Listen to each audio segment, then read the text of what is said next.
Hello everybody, and today we are going to be checking out a scenario where the United States has a civil war. Now, in the realm of mapping and geopolitical scenarios, this is definitely one on the more unlikely side of the spectrum, but with the current shift in administration in the country, it could definitely determine the outcome of a possible civil war. If you guys do enjoy today's scenario, then please consider liking and subscribing. We are on the road to 1.5k by the end of the year. You could also turn on the notification bell to be notified whenever I post. Join the Discord server. We talk about Wixo, we make maps, we make flags, and it's all really cool. You could also join the membership to acquire perks such as early access to videos, custom emojis, and much more. And yeah, let's get straight into the scenario. So first of all, there is a map that I do want to bring up that is heavily going to determine the outcome of this scenario. This is a political map of the United States from the most recent 2024 election between Trump and Kamala Harris. Now, it is important to mention that this was a sweeping campaign, meaning that a lot of these states that were to vote red voted blue, and vice versa with the Democrats to the Republicans. And the geopolitics behind it all were a little bit shifted in the most recent election, but this is what we're going to be basing it off of, and the pockets that are going to be breaking away are mostly going to abide by the lines you see here. So let's get started. Now, let me bring something up. This is not what I think would realistically happen. This is just a purely fictional scenario on what could happen. But once again, like I said earlier, the United States Civil War is highly unlikely. But we are going to be seeing something that is going to disrupt the internal structure of the country. And we're going to color the United States in red here because they are the main country. Also, I'm not sure how much Alaska and Hawaii will be incorporated into this, but, we'll see. But we are going to see the Trump administration pass a whole bunch of executive orders, of which strengthening the military and the administration's authority over the legislative and judicial branch. If you don't know, there's this thing called checks and balances, which basically means that all of the branches of government, being judicial and legislative and executive, keep each other in power with the limitations that are set and the powers that they were given. And these executive orders will not be able to be overridden by the other branches, and this is going to make the executive branch the dominant branch, which is going to upset a lot of the other states and regions in the country, specifically the ones over here in the Northeast. To be specific, we see the states of New York, Connecticut, Rhode Island, Vermont, Massachusetts, New Hampshire, and Maine. They will be breaking away in a democratic revolution. Now, you might be wondering, what are the ideals of this revolution/rebellion? Well, they aim to bring back the policies sort of administrated by the Obama administration. And these ideals are going to include a lot more passive of an international, stage. And diplomacy first, also inclusive of free healthcare and a lot more beneficiaries such as free healthcare. And we're going to see some other states are going to join this little thing. Specifically, we see the states of Michigan and Illinois joining this new Democratic front. And Michigan and Illinois may not have joined for the exact same reasons, because over here it is a lot more rural because these areas are more like urban. And if you didn't know, in rural areas they tend to have a little bit more distrust in the administration than compared to urban populations. So this is going to be our little democratic area, basically upheaving the policies that were mentioned earlier. And these policies also align with NATO, and you might be wondering, what are they doing in this scenario? Well, if you didn't know, the Trump administration and NATO do not work very well together. Of course, they do work out some things such as military spending, but that isn't really to NATO's own deliverance. It is the United States telling them to do that, and aka that is the Trump administration telling them to do that. So there are going to be a couple of countries that are going to stand up and say, hey, we want, these guys, they're going to be in NATO and they're going to correspond with what we want, and we're officially breaking ties with the Trump administration. Of course, economically, that would be devastating for the entire world, but we don't need to worry about that right now. So the countries we see pledging their allegiance to this new Northeastern rebellion are going to be France, the United Kingdom, and surprisingly enough, Canada. So these are the countries that we are going to see supporting this Northeastern rebellion, but there is another rebellion that we're going to see break out, and it's going to be over here in California. Now, let me tell you something. This rebellion over here in California is definitely not going to adhere to any values. It is more going to be an economic issue than a moral one. And with California officiating this as their reason to declare their independence, they are going to break away, forming, I guess, like the Lime team. Except this isn't Wixo, it's just California. And these guys, like I said, are going to be a lot more economically focused than the guys over here in the Northeast. But I guess these guys are also economically focused. It's just these guys are really economically focused. And yeah, we're going to have one more side break away from the Union. And that is a Floridian frontier over here in, well, Florida. These guys have decided to break away, and they're not joining this side because, first of all, these guys would have very poor connection. The Navy of the mainland United States would definitely cut that off. But it's because their ideals also differ, because these guys are more in correspondence with international relations, and these guys kind of just want to do their own thing. It's kind of a mix between the ideals of California and the Northeast. But yeah, these are what our rebellions look like, and now we can get into our fighting. And the first fighting is going to be over here with the Floridians establishing themselves by wiping out these two pockets and starting to move up the peninsula. Now, I'm sure the administration would definitely be able to premonition this, but we are just going to assume that this came out of the blue and the rebellions are going to be able to get the jump on the current administration. And we're going to see this with the Northeasterners marching into New Jersey. They capture Trenton, and in case they are just going to take the entire state of New Jersey, and improvements start over here into Pennsylvania. But a place we see the Union specifically getting a lot of success is over here in the panhandle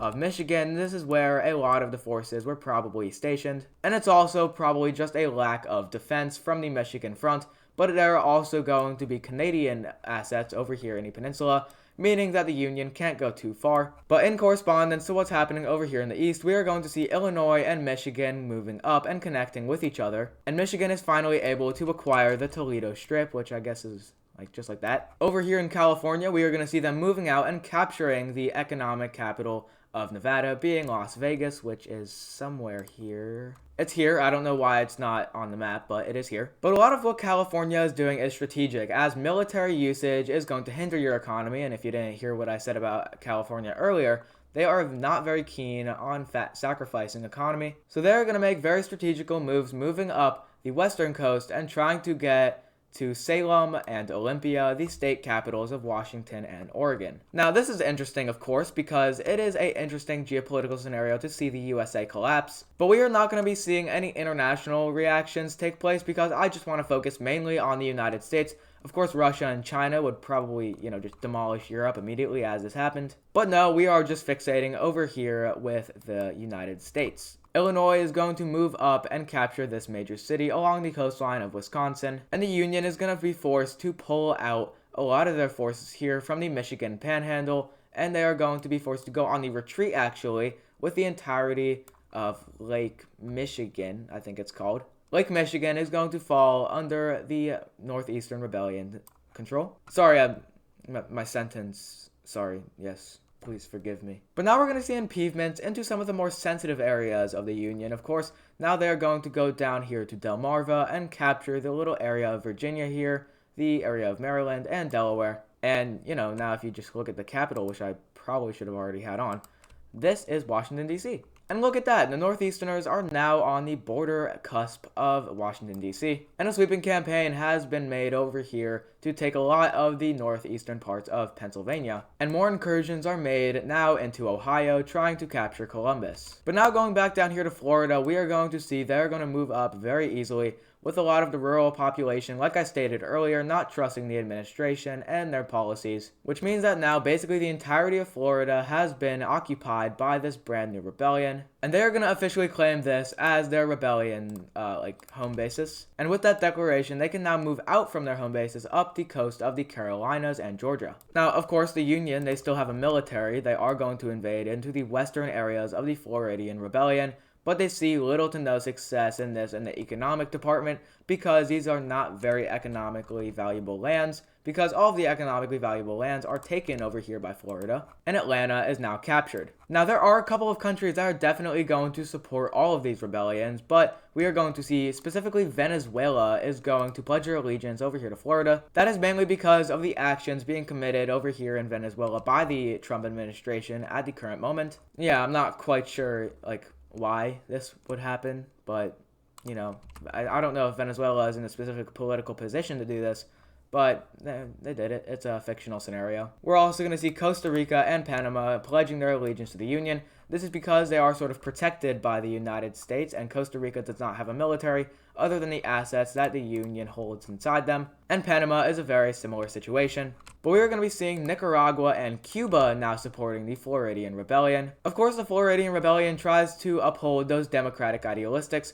but these are sort of Russian and Chinese allied nations that just don't really like the United States in general, and the Floridians are the closest, henceforth they will be the supported ones. But now with the wind of Cuban mercenaries and Nicaraguan and Venezuelan mercenaries, not sure if Venezuela is in the position to do that, but with them at their back, they're going to be able to ensue a lot of decisive wins over here in the Carolinas taking a lot of territory and economically valuable areas. California is going to be moved back as there are a lot of nuclear assets situated over here in Nevada, and if California were to get access to that, then it would not be good. And California knew that the United States would protect this. There are also going to be going into these areas, and I think Area 51 is somewhere here. It might be a little bit more south, so they are going to push them out of Las Vegas, and a lot of this division is going to migrate down south over here to Arizona. Now, of course, I do believe that the Arizonans were a red state. Alright, after looking at the gerrymandering map, I can see that the northern areas of Arizona are a lot more Democratic leaning than the south. So maybe the military presence of the Union is more apparent here, but the Californians are going to have little to no resistance witnessed over here in the north. And yeah, this is definitely interesting. This is probably one of the more interesting videos that I've done. Of course, I am definitely not the most knowledgeable on United States politics, but it's definitely cool to kind of like test it out. But now going back here to the northeast, Pennsylvania is fully going to secede away to the Northeastern Rebellion. They were kind of like suspicious of it earlier, but now they have officially broken away to it. You know, Pennsylvania was one of those swing states. They were kind of predicted to go either way. But yeah, now they are officially on the side of the Northeasterners. Michigan and Illinois are going to make more incursions over here into Ohio, and they're going to be able to link up with the Northeastern, like pure Northeastern Rebellion over here. I call it pure because this is like actually the Northeast. I won't be referring to Michigan and Illinois as the Northeast Rebellion. It's just kind of like the blue team. But the blue team is going to have a lot of success moving in to Eastern Ohio. I don't know why I blanked there. Ohio is pretty memorable, not for the right reasons. But Indiana is going to start to crumble, and Indiana is heavily a red state, if I am to be not mistaken, which means that it's definitely going to be a lot more difficult to impede over here into Indiana, but they are managing with now more supplies flowing in from Europe and Canada. The blue team is going to get threateningly close to Washington, D.C., on which they're going to siege it and eventually fully capture it. And this will now become the capital of the blue team, which is a little bit embarrassing to the Union because that was your capital, and now it's one of your rebellion's capitals. But now even more bad things are going to happen for the Union, as now Salem and Olympia are going to be captured by Californian forces, and this is due to the reallocation of troops from the west over to the east, because that is where a bulk of the revolutionaries are. And California is going to be able to have a lot of success sweeping through Oregon and Washington, which were both blue states. And California is going to be doing something pretty messed up here. They are going to be like promising greater rights and equality over here by the Native American reservations. And I will tell you, once California does get its independence, if it gets its independence, they are not going to uphold those promises. But the natives, with recent very bad things happening to them with the current administration, are going to seek hope in this new rebellion, in which they're going to pledge their allegiance to it. And there are a lot of reservations out here, so I mean, I should probably definitely be a lot more accurate with this, but it is eventually just going to link up with certain reservations rising up for California. And yeah, the United States is slowly starting to crumble. They are going to have a major counteroffensive pushing back the Floridians and even impeding into their territory over here in the western areas of the rebellion, moving in to the Carolinian areas and wiping out months of hard-earned progress. But now, a lot of countries in Central America are going to start to pledge their allegiance over to the Floridian side, and I specifically outlined Guatemala, Honduras, and El Salvador. This is because that's one of the highest immigrant population ethnicities inside of the United States, and they don't like what the administration is doing to them and like all this stuff. So they are just going to assist this Floridian rebellion, but they are more lean towards the entire collapse of the United States. At this point, the Union Army has made multiple fails, as now the Illinoisans, they're going to be able to move into the east of Missouri and eventually south, and now they move east into Tennessee. And the United States has officially been exhausted of all of their resources, which means that waves of armies are going to be able to march into the northeastern areas here. They capture the entirety of Kentucky and move into West Virginia, which goes successfully. And they're starting to move down into Virginia, which was generally a Democratic state. At least in the recent election they were, so I'm just going to infer that as them now being more open to these rebellion forces. And with the sweeping campaigns going surprisingly well for the blue team, we are now going to be able to see a Floridian jump back, as Union forces have been moved out of the entire rebellion, with now the forces are going to be trailed back into the Union territory, and incursions are going to be made back up here into the Carolinas, closely representing their successes earlier in the video. And North Carolina is officially going to secede over, they are not going to fall over, and more states are starting to adopt this new idealistic that these guys in the East are starting to show. So we are going to see Minnesota is going to secede over, and with this, the entirety of Wisconsin is going to be wiped out. In turn, we also see this little southwestern area of Texas breaking away. I did see that these guys generally did vote for the Democratic areas, but, the United States is not going to be that weak. They are going to be able to absolutely wipe these guys out. But that was a lot of their forces, and a lot of them did die. And a lot of them, subsequently, were reallocated from the east, which means that these guys are going to be able to take a lot of territory, basically the entirety of Iowa and Missouri, so that looks like this. And eventually, Louisiana, Mississippi, Alabama, and the rest of Georgia are going to go over here to the Floridian Rebellion, which has turned more into a Southern Rebellion. And the United States is going to officially surrender over to these rebellions. So now we can take a look at what this treaty is going to look like. Alright, and this is what we see our treaty looking like. The peace treaty was held over here in Ottawa, and it was made with representatives from the Northeast, the South, and the Californians, and of course, from over here in the central government. So yeah, let me just quickly unpack this for you guys to see. Right down here is the original Floridian Rebellion, which, if you don't remember, was sort of linked over to these idealistics that were shared by them and the Northeasterners, which were, of course, corresponding with the Obama administration, like I said at the beginning of the video. And also, I said that a lot of the states here were starting to switch their idealistics, which means that they got to choose whether they join the Northeast or the South, in which case, Kentucky and all of these guys over here, they decided to join the South, while the Northeast took all of these areas. And California, Oregon, and Washington decided to break away into the New Californian kind of like Pacifican state. And yeah, the United States has now been crumpled down to here, and I guess now they're just America. Not United States of America, they're just a state of America. But on a serious note, this will be the end of today's video. I hope you guys did enjoy. Of course, this video was most likely very inaccurate, as I have not done much digging on this topic. Of course, I did try to keep a vague similarity between this and my, generic mapping scenarios. And this is definitely one of the more interesting videos that I have done. Now, of course, there are going to be some people that have contradicting opinions, so make sure to go accentuate them down in the comments below. But if you did enjoy today's video, then please consider liking and subscribing. We are aiming to reach 1.5k by the end of the year. And yeah, I will see you guys in tomorrow's video. And thank you to our members. This includes Swifty Mapping, BFDIA Channel Y, The Official Geomapper, and Upgraded Bro. And once again, thank you guys for being in the channel membership.